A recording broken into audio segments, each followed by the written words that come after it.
right, welcome back. We've got a beautiful fall day here in Minnesota. Perfect conditions for doing a little cooking. There is some wind that comes every now and then and swirls through, tossing the smoke around and hopefully not causing too much noise interference as we go about this video. We're going to do a little outdoor cooking today. Kelly called the other day. She said, you know, our local grocer had New York strip, but it's a bone-in New York strip. Never heard of such a thing, but she said it's on sale. Seems like a good deal. I said, well, doggone it, let's bring some home. So I thought we'd do something a little bit different today and turn it into a black and blue strip steak, and we'll get into that in a little bit. This particular cut is pretty thick. It's about an inch and 3/4, not quite 2 inches. And again, it's a New York strip, but you'll see there's a bone that comes up this way and another bone that goes this way. And matter of fact, it used to have a little bone out this way. So if they'd have left that bone in place and that little nice tender bit of fillet off the side, that would have been a big fat T-bone steak or a porterhouse steak. But instead they trimmed that. I don't know if they turned it into a tenderloin roast or just sold it as a separate fillet.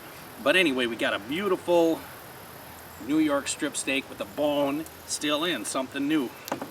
What we're going to do to make it a black and blue today, we're going to season it with salt and a little bit of extra pepper. And we're going to cook it over very high heat, and we're going to finish it off with a little bit of blue cheese. So let's get going, getting this bone in, rather thick cut strip steak ready for cooking.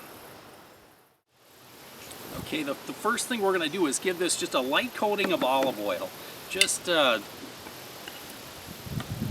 help the seasoning stick to it, and also keep the steak from sticking to my very hot grill. Just rub that all over. Get the other side. Rub. Get all sides. I want to get some coarse salt. Again, it's really a thick steak, so we can put a pretty hefty coating on.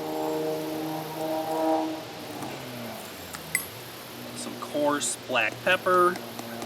Again, we're going to put a little extra on. Flip it over. Nice bit of salt.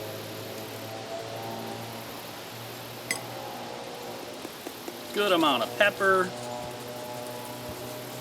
We can make a mess, we're outdoors. And then we're just gonna rub that in and get the edges too.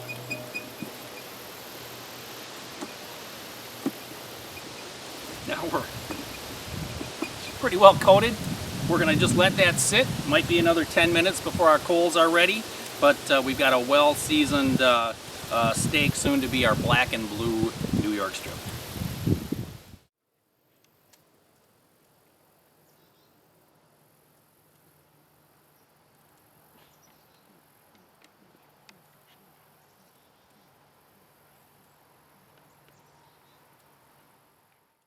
Okay, we've got things really hot on this side of the grill, and we're going to have cooking with multiple temperatures. We're going to start by searing both sides over the high heat, and we're just going to finish it off by getting it into some more indirect heat, keep it cooking, but we're just going to take that. I've taken a piece of fat from this strip, and I've rubbed it over the grates to help avoid stickage. And again, I've got about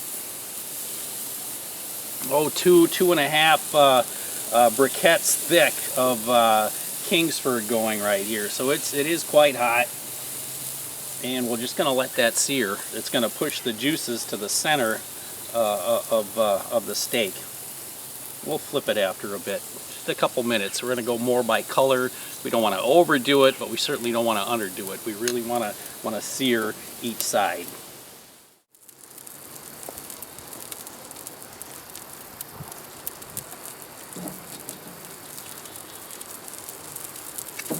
Okay, we're starting to see some impressive grill marks on this side. If we want to have that crossed grill mark look. We can now just lift the steak, give it a little turn. There we go.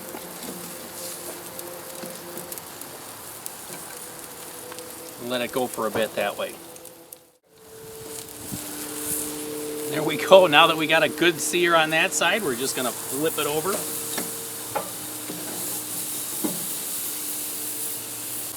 And go a few more minutes. All right. Let's have a look. And the other side's looking beautiful. Now, you know, this steak, it looks like it's done, but it is so thick, the inside is still actually cool as a cucumber. So we want to cook this, continue cooking high heat, but we're going to do it indirect. So we've got really hot coals going here. We're going to shut the lid, and it's actually going to create a very hot smoky oven in there to complete the cooking process for this bone-in strip.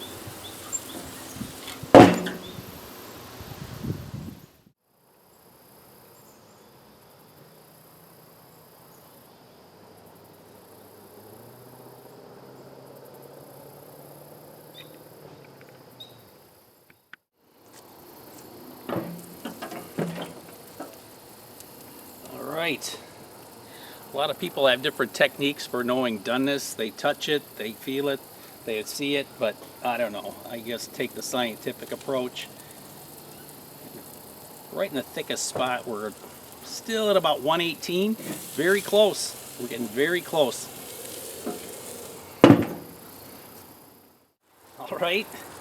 Gave it another minute or so, and sure enough, yeah, we're right at 125 at its thickest point. I want to move this over, get it out of that extreme heat, finish it off with a little bit of, this is gorgonzola. It's a type of mild blue. Special thanks to my brother Carl for getting that sent to me. It's from Wisconsin, so it must be good. We're just going to lay that on there. Oh yeah. It's a little crumbly, but it'll melt right in. There we go. We'll give it about a minute. Given that about 2 minutes, we're going to pull it completely now. There it is. And we're actually going to let this rest for a full 10 minutes. We've seared the outside. We want to keep the juices in the middle. If we start cutting too early, we might lose some of those juices. So a big old rest. We'll come back to it. Hope that cat doesn't come back and decide to sample. All right, let's go ahead and let's free this strip from this bone. I'll just cut along there. That cheese. Move it over just a little. We want to enjoy that.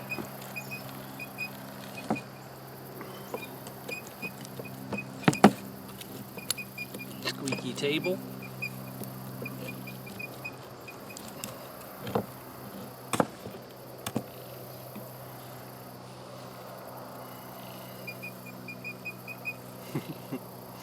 And take a look. Kept the juices in. It's tender, it's still pink. This is a medium rare. Plenty warm in the middle. And we've got some guests just arrived. Now we got a little appetizer for everybody.